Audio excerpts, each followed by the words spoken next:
Hello guys, welcome to build career with AS. इस video में हम लोग सी-टेट हिंदी का प्रैक्टिस सेट 6 सॉल्व करेंगे। इस वीडियो में गद्यांश और पद्यांश के क्वेश्चन हैं। आप लोग गद्यांश और पद्यांश की अच्छे से प्रैक्टिस कर लीजिए, क्योंकि सी-टेट एग्ज़ाम में टाइम बहुत ही कम होता है और गद्यांश और पद्यांश बहुत ही लेंथी आता है। और ये गद्यांश आप लोगों के लिए हिंदी के अलावा और भी एग्ज़ाम्स में बहुत हेल्पफुल है, क्योंकि ये जीएस से रिलेटेड है। चलिए तो फिर हम लोग देखते हैं क्वेश्चन नंबर 1 से क्वेश्चन नंबर 9 तक गद्यांश के क्वेश्चन। गद्यांश को ध्यान से पढ़िएगा और फिर क्वेश्चन सॉल्व कीजिएगा। चलिए तो फिर स्टार्ट करते हैं। राष्ट्रीय रोजगार गारंटी अधिनियम के अंतर्गत राष्ट्रीय ग्रामीण रोजगार गारंटी योजना का शुभारंभ प्रधानमंत्री मनमोहन सिंह द्वारा 2 फरवरी 2006 को आंध्र प्रदेश के अनंतपुर जिले से किया गया था। पहले चरण में वर्ष 2006 से 7 की अवधि में देश के 27 राज्यों के उन चुनिंदा 200 जिलों में इस योजना का कार्यान्वयन किया गया था, जहां ग्रामीण बेरोजगारी की दर अधिक थी। वर्ष 2007 से 8 के दौरान इस योजना के दूसरे चरण का विस्तार 130 अन्य जिलों में किया गया। 1 अप्रैल 2008 से इस योजना को संपूर्ण देश में लागू कर दिया गया है। यह योजना रोजगार के अन्य कार्यक्रमों से बिल्कुल अलग है, क्योंकि यह मात्र एक योजना नहीं है, बल्कि इसे अधिनियम के रूप में कानून का दर्जा प्रदान कर इसमें पंजीकृत लोगों को रोजगार की गारंटी प्रदान करने का प्रावधान किया गया है। 2 अक्टूबर 2009 से राष्ट्रीय ग्रामीण रोजगार गारंटी अधिनियम का नाम बदलकर महात्मा गांधी राष्ट्रीय ग्रामीण रोजगार गारंटी अधिनियम कर दिया गया है। कर्म के बिना जीवन लक्ष्यों का प्राप्त करना संभव नहीं है। प्रत्येक प्राणी का अपने जीवन की निरंतरता के लिए कार्यशील रहना अनिवार्य है। इन दृष्टिकोणों से भी महात्मा गांधी रोजगार गारंटी अधिनियम अति महत्वपूर्ण है। कानूनन रोजगार की गारंटी मिलने के बाद न केवल ग्रामीण विकास को गति मिली है, बल्कि ग्रामीणों का शहर की ओर पलायन भी कम हुआ है। जल प्रबंधन, बाढ़ नियंत्रण, भूमि विकास, ग्रामीण सड़क तथा बंजर भूमि विकास को भी इस योजना से गति प्राप्त हुई है। भारत जैसे कृषि प्रधान देश के वास्तविक विकास के लिए इसके गांव का विकास आवश्यक है, और गांव के विकास के लिए यह योजना ग्रामीण गरीबी, बेरोजगारी तथा आर्थिक विषमता जैसी समस्याओं को दूर करने में जिस तरह से सहायक सिद्ध हो रही है, उससे यह स्पष्ट निष्कर्ष निकाला जा सकता है कि इसके दूरगामी सकारात्मक परिणाम देश के संतुलित विकास के रूप में शीघ्र ही दिखाई पड़ने लगेंगे। इस योजना की और अधिक सफलता के लिए ईमानदारी और निष्ठा के साथ इसका कार्यान्वयन किए जाने की आवश्यकता है। चलिए तो फिर आप लोगों ने गद्यांश पढ़ लिया होगा। अब हम लोग क्वेश्चन स्टार्ट करते हैं। तो क्वेश्चन नंबर 1 है, गद्यांश में वर्णित रोजगार योजना गांव के विकास में किस प्रकार सहायक सिद्ध हुई है? तो बताइए किस प्रकार सहायक सिद्ध हुई है। तो इसके ऑप्शन फर्स्ट, इससे गांव में जल प्रबंधन में मदद मिली है। ऑप्शन सेकेंड, इससे गांव में बाढ़ नियंत्रण में मदद मिली है। ऑप्शन थर्ड है, इससे ग्रामीण गरीबी, बेरोजगारी तथा आर्थिक विषमता जैसी समस्याएं दूर हुई हैं। ऑप्शन 4 है, कुछ कहा नहीं जा सकता। तो इसका राइट आंसर ऑप्शन नंबर 3, इससे ग्रामीण गरीबी, बेरोजगारी तथा आर्थिक विषमता जैसी समस्याएं दूर हुई हैं। चलिए नेक्स्ट क्वेश्चन नंबर 2, इस गद्यांश में लेखक ने किसका वर्णन किया है? तो बताइए किसका वर्णन किया है। तो इसके ऑप्शन फर्स्ट, कर्म का। ऑप्शन सेकेंड, महात्मा गांधी रोजगार गारंटी अधिनियम का। ऑप्शन थर्ड है रोजगार का। ऑप्शन 4 है रोजगार योजना की आवश्यकता का। तो इसका right answer option number second, Mahatma Gandhi रोजगार गारंटी अधिनियम का वर्णन किया है। चलिए नेक्स्ट क्वेश्चन नंबर 3 है, किसके दूरगामी सकारात्मक परिणाम देश के संतुलित विकास के रूप में शीघ्र ही दिखाई पड़ने लगेंगे? तो बताइए किसके। तो इसके ऑप्शन फर्स्ट, भूमि विकास के। ऑप्शन सेकेंड, जल प्रबंधन के। ऑप्शन थर्ड, शहर की ओर पलायन के। ऑप्शन 4, ग्रामीण विकास के। तो इसका राइट आंसर ऑप्शन नंबर 4, ग्रामीण विकास के।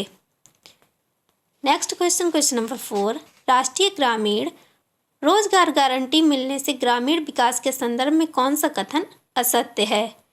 तो कौन सा कथन असत्य है? तो इसके ऑप्शन है ऑप्शन फर्स्ट, ग्रामीणों का शहर की ओर पलायन भी कम हुआ है। ऑप्शन सेकेंड है ग्रामीण विकास को गति मिली है। ऑप्शन थर्ड है आर्थिक विषमता को दूर करने में सहायता मिली है। ऑप्शन फोर है गाँव का विकास नहीं हुआ है। तो इसका राइट आंसर ऑप्शन नंबर 4, गाँव का विकास नहीं हुआ है। ये कथन असत्य है। नेक्स्ट क्वेश्चन नंबर 5 है, राष्ट्रीय ग्रामीण रोजगार गारंटी योजना देश के कितने जिलों में लागू की जा चुकी है? तो कितने जिलों में लागू की जा चुकी? तो इसके ऑप्शन है ऑप्शन फर्स्ट, देश के सभी जिलों में। ऑप्शन सेकंड, 27 राज्यों के चुनिंदा 200 जिलों में। ऑप्शन थर्ड है 330 जिलों में। ऑप्शन फोर है 130 जिलों में। तो इसका right answer option number first, देश के सभी जिलों में लागू हो चुकी है। नेक्स्ट क्वेश्चन नंबर 6 है, प्रावधान का तात्पर्य है। तो प्रावधान का क्या तात्पर्य है? तो इसके ऑप्शन है ऑप्शन फर्स्ट प्रधान, ऑप्शन सेकंड योजना, ऑप्शन थर्ड विधि, ऑप्शन फोर प्रबंधन। तो इसका राइट आंसर ऑप्शन नंबर 4, प्रावधान का तात्पर्य प्रबंधन से है। नेक्स्ट क्वेश्चन नंबर 7 है, कार्यशील की तरह कौन सा विशेषण शब्द ठीक है? तो कौन सा विशेषण शब्द ठीक है? तो इसके ऑप्शन है ऑप्शन फर्स्ट कर्मठशील, ऑप्शन सेकंड गुणशील, ऑप्शन थर्ड व्यवहारशील, option four लगनशील।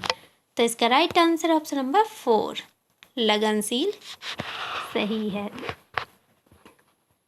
Next question number 8 है, कल हम उन लोगों के घर गए थे, वाक्य में रेखांकित शब्द है, कैसा सर्वनाम है? तो इसके ऑप्शन है ऑप्शन फर्स्ट अनिश्चयवाचक सर्वनाम, ऑप्शन सेकेंड निश्चयवाचक सर्वनाम, ऑप्शन थर्ड संबंधवाचक सर्वनाम, ऑप्शन फोर प्रश्नवाचक सर्वनाम। तो इसका right answer option number second, निश्चयवाचक सर्वनाम है उन। नेक्स्ट क्वेश्चन नंबर 9 है, विषमता का विपरीतक शब्द है, तो क्या है? इसके ऑप्शन फर्स्ट समता, ऑप्शन सेकेंड प्रतिकूलता, ऑप्शन थर्ड अभिसमता, ऑप्शन फोर समानता। तो इसका right answer option number first समानता, समता। चलिए अब है क्वेश्चन नंबर 10 से क्वेश्चन नंबर 15 तक पद्यांश। तो पद्यांश को अच्छे से पढ़िएगा और फिर क्वेश्चन सॉल्व करिए। तो पद्यांश को पढ़ते हैं, बड़े चलो चले चलो, प्रचंड सूर्य तप से ना तुम जलो ना तुम गलो, पहाड़ से चली नदी रुकी नहीं कहीं जरा, गई जिधर उधर किया जमीन को हरा भरा, जली समान रूप से जमीन का ना ख्याल कर, मगन रही निनाद में जमीन पर पहाड़ पर, उसी तरह चले चलो उसी तरह बढ़े चलो, जलाओ दिल के दाग से बुझे दिलों के दीप को, जो दूर हैं उन्हें भी खींच लो जरा समीप को, सही जमीन की तरह डरो न आसमान से, जलो तो आन बान से, बुझो तो एक शान से, अखंड दीप से जलो सदा बहार से खिलो। चलिए क्वेश्चन नंबर 10 है पद्यांश से, तो हम लोग स्टार्ट करते हैं। क्वेश्चन नंबर 10, बुझे दिलों का आश्रय है, तो क्या आश्रय है? तो इसके ऑप्शन है ऑप्शन फर्स्ट जो ईश्वरयालु हैं, ऑप्शन सेकंड जो दुराचारी हैं, ऑप्शन थर्ड जो कामचोर हैं, ऑप्शन फोर जो हतोत्साहित हैं। तो इसका राइट आंसर ऑप्शन नंबर 4 जो हतोत्साहित हैं, मुझे दिलों का आश्रय है। नेक्स्ट क्वेश्चन नंबर 11 है, कवि ने किन किन से प्रेरणा लेने की बात की है? तो किन से प्रेरणा लेने की बात की है? तो इसके ऑप्शन है ऑप्शन फर्स्ट सूर्य, दीप एवं नदी से, ऑप्शन सेकंड है दीपक, हवा एवं जमीन से, ऑप्शन थर्ड है नदी, दीपक, पहाड़ एवं जमीन से, ऑप्शन फोर है नदी, पहाड़ एवं चींटी से। तो इसका राइट आंसर है ऑप्शन नंबर फर्स्ट सूर्य, दीप एवं नदी से प्रेरणा लेने की बात की है।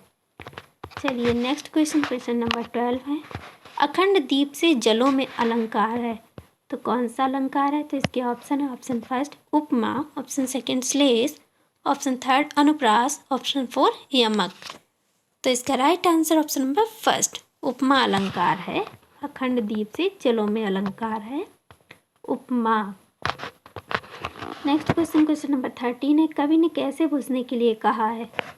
कैसे बुझने को कहा है? तो इसके ऑप्शन है ऑप्शन फर्स्ट झुककर, ऑप्शन सेकंड शान से, ऑप्शन थर्ड जल कर, ऑप्शन फोर सहम कर।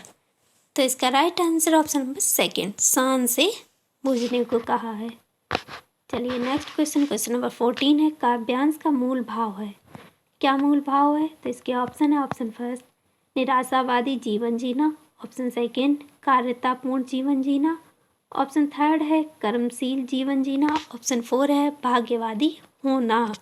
तो इसका राइट आंसर है ऑप्शन नंबर थर्ड, कर्मशील जीवन जीना। इसका काव्यांश का मूल भाव है। चलिए नेक्स्ट क्वेश्चन और इस वीडियो का लास्ट क्वेश्चन नंबर 15 है, सूर्यताप में समास है। बताइए सूर्यताप में कौन सा समास है? तो इसके ऑप्शन है, ऑप्शन फर्स्ट तत्पुरुष, ऑप्शन सेकेंड कर्मधारय, ऑप्शन थर्ड बहुव्रीहि, ऑप्शन फोर अव्ययी भाव समास। तो कौन सा समास है? तो इसका राइट आंसर है ऑप्शन नंबर फर्स्ट, तत्पुरुष समास है सूर्यताप में। अगर आपको वीडियो पसंद आया तो प्लीज़ वीडियो को लाइक कीजिए और चैनल को सब्सक्राइब कीजिए और अपने फ्रेंड्स को शेयर कीजिए और हमें कमेंट में ज़रूर बताइए कि आपको वीडियो कैसा लगा। Thank you.